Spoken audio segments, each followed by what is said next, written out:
I only got 512. Two terabyte over here. The iPhone 17 has 2 cameras. The iPhone 17 Pro and Pro Max have 3 cameras. Come here. Here, too close. That's exactly how it feels this year, too close. The regular iPhone 17 nothing and the iPhone 17 Pro and Pro Max are so close, choosing between them is harder than ever. So if you're having a tough time deciding if the extra hardware is worth an extra $300 up front or $15.50 a month over 2 years, I'm gonna give you 3 totally sensible reasons to save yourself the cash and 3 totally epic reasons to go Pro, maybe even all the way Max, starting with the display. But no, not the refresh rate. Because for the first time ever, Apple has run their variable refresh rate panels, aka ProMotion, down the whole damn line, which means all models can now dip to 1 Hz to save battery for things like photo gawking or always on display, and skippity it up all the way to 120 Hz for things like organic, grass-fed, buttery smooth gaming and scrolling. Apple didn't even boost the Pro or Pro Max to 180 or 240 Hz Super ProMotion or whatever to try to boost those extra 3 bills from your digital wallet. At least not yet. So if lower 60 Hz static refresh rates previously made your eyes bleed way too much to save some cash on the baseline iPhone, now you can, unless you want a larger display, because Apple did delete the iPhone Plus, meaning, once again, there's no big base model. So if you want more than 6.3 inches of LTPO OLED, if you want 6.9 inches, if you need the extra screen real estate for anything and everything from productivity to entertainment to accessibility, you'll need to pay not just for the Pro, but an extra $100 on top of that for the Pro Max. And yes, the new iPhone Air is sadly not 6'7", kids. Sorry, that was terrible. But it is 6'5". So if you're interested in that, you can check out this. Next, silicon. All the iPhone 17 have Apple's new Wi-Fi 7 and Bluetooth 6 chip, and 1, as in networking 1. But unlike the iPhone Air, no amount of Pro spend can get you Apple's homespun 2X C1X cellular modem. All the 17's regular and supersized are still on Qualcomm's previous generation Snapdragon X80. And I guess you're welcome, I'm sorry. For the systems on a chip though, the iPhone 17 has A19,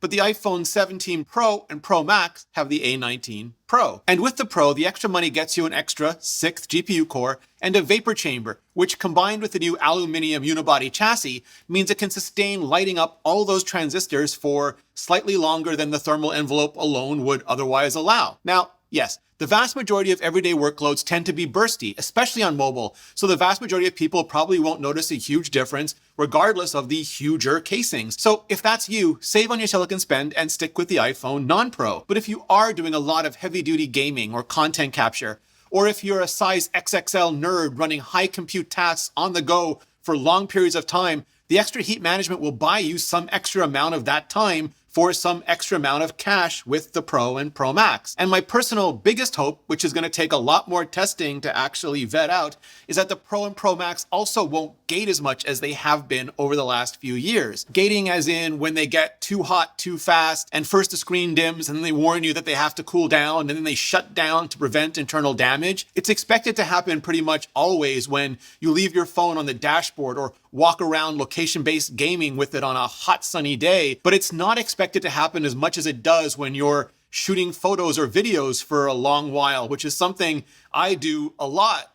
Or for the last couple or few years, like just having a live activity running, because what the absolute So if gating at the hardware level has finally been solved and Apple can actually fix whatever is hitting the system like a mass driver on the software side, that would be such a great reason to go Pro for me, and even greater to go Pro Max with the slightly longer battery life. Back to the cameras, because that really cool new 18 megapixel square front-facing sensor, well, it lets you flip your selfies without flipping your phone, is also stock on the 17-0 and the 17 Pro and Pro Max. No extra money for the extra utility needed there. But the back cameras, those are still 2 for the regular, 3 for the Pro and Pro Max. In other words, 48 megapixel wide angle and 48 megapixel ultra wide angle on all of them, which means on all of them you can go there. But 48 megapixel telephoto only on the Pro and Pro Max, which means only on the Pro and Pro Max can you come here. And now, here.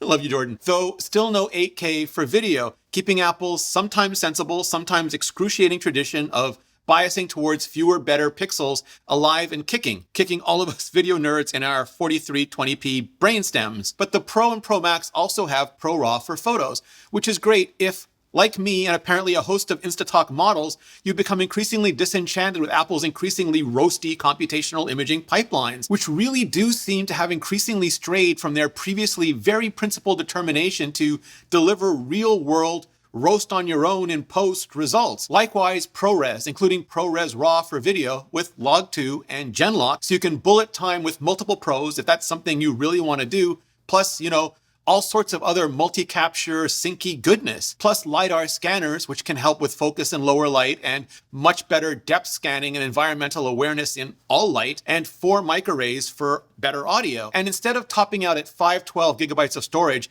you can pad Apple's margins out at 1 terabyte on the Pro for an extra $400, or really make those margins pop at 2 terabytes on the Pro Max for an extra $800. 2 terabyte over here. Oh. All right. Which, if money isn't a personal or professional concern like at all, can legit reduce out-of-space anxiety if you are shooting a ton of video, especially in RAW, especially with USB 3 speeds to offload it all with afterwards, since the regular non-pros are still stuck on 25-year-old USB 2 technology. So if you really do want to do more than just take casual snaps and vids, and photography and videography are something you take really seriously or make a lot of money with, then you really do want to pay more. You'll be easily able to pay more for the iPhone 17 Pro or Pro Max. Or, like me, they just got you with the Cosmic Orange.